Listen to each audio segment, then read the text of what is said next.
గుంటూరులోని లాడ్జీ సెంటర్లో భారత రాజ్యాంగ ఆమోద దినోత్సవం సందర్భంగా నిర్మాత డాక్టర్ బాబాసాహెబ్ అంబేద్కర్ చిత్రపటానికి నేతలు పూలమాల వేసి నివాళులర్పించిన మాజీ మంత్రి మరియు వేమూరు శాసనసభ్యులు నక్కా ఆనంద్ బాబు గారు, మాజీ Christian corporation chairman Madirala మ్యాని Chittibabu గారు తదితరులు నివాళులర్పించారు. భారత రాజ్యాంగం ఆమోదం పొంది నేటికి 75 ఏళ్లు పూర్తి అయింది. ఎందరో మేధావుల కృషితో సర్వసత్తాక సౌమ్యవాద లౌకిక ప్రజాస్వామ్య గణతంత్ర రాజ్యంగా భారతావనిని నిలబెట్టేలా రాజ్యాంగాన్ని రూపొందించి భారత ప్రజలకు స్వేచ్ఛ వాయువుల్ని అందించిన మహనీయుడు అంబేద్కర్ అని కొనియాడారు. దేశంలో ఎన్నో మతాలు, కులాలు, జాతులు కలిసి మనుగడ సాగిస్తున్నాయంటే అది రాజ్యాంగం గొప్పతనమేనని పేర్కొన్నారు. భారత రాజ్యాంగ ఆమోద దినోత్సవం సందర్భంగా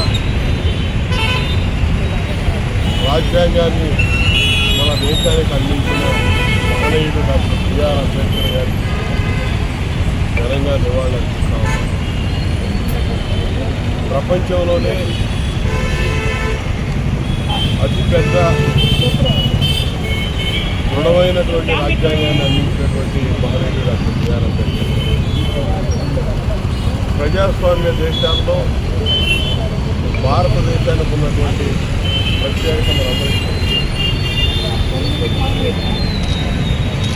ఎంతో పెద్దదైనటువంటి భారతదేశంలో ప్రజాస్వామ్య విలువలు ఏ ఇబ్బందులు లేకుండా సజావుగా ముందుకు నడుస్తూ ఉన్నాయంటే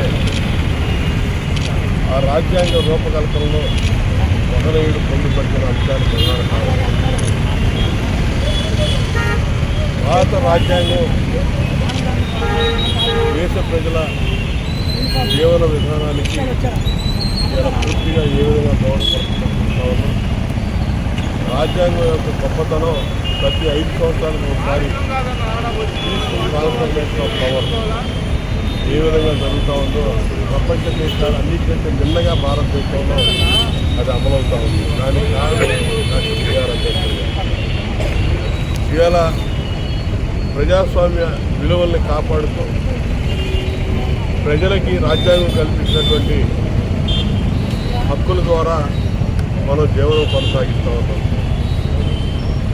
ప్రజాస్వామ్య వ్యవస్థలో ముఖ్యంగా ఆంధ్రప్రదేశ్ రాష్ట్రంలో గత 5 సంవత్సరాలు జగన్మోహన్ రెడ్డి పరిపాలనలో రాజ్యాంగానికి రక్షణ లేకుండా పోయింది. ఆంధ్రప్రదేశ్ రాష్ట్రంలో రాజ్యాంగం ప్రతిరోజు అవహేళనకు గురైంది.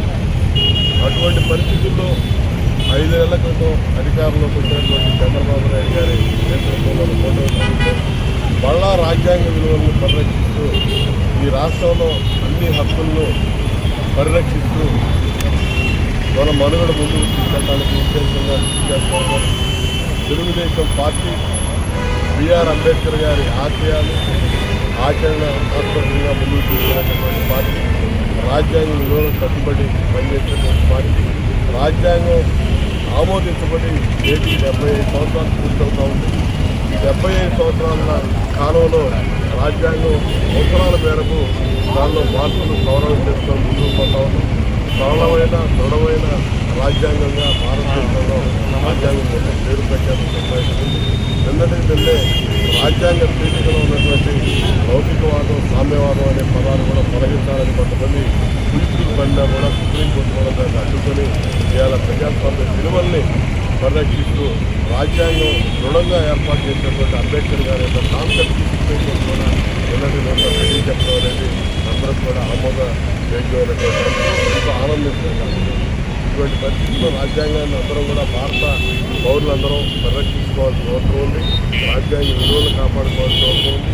రాజ్యాంగాన్ని ఎన్నో ప్రయాసలకు వచ్చి నిర్మాణం చేసినటువంటి డాక్టర్ అంబేద్కర్ గారి స్ఫూర్తితో మనందరం కూడా ముందుకు నడవాల్సిన అవసరం ఉందని చెప్పి అదే రాజ్యాంగ నిర్మాణం మనం ఇచ్చే నిజమైన నివాళులు సందర్భంగా తెలియజేస్తూ ఆ మహనీయుడు నివాళులు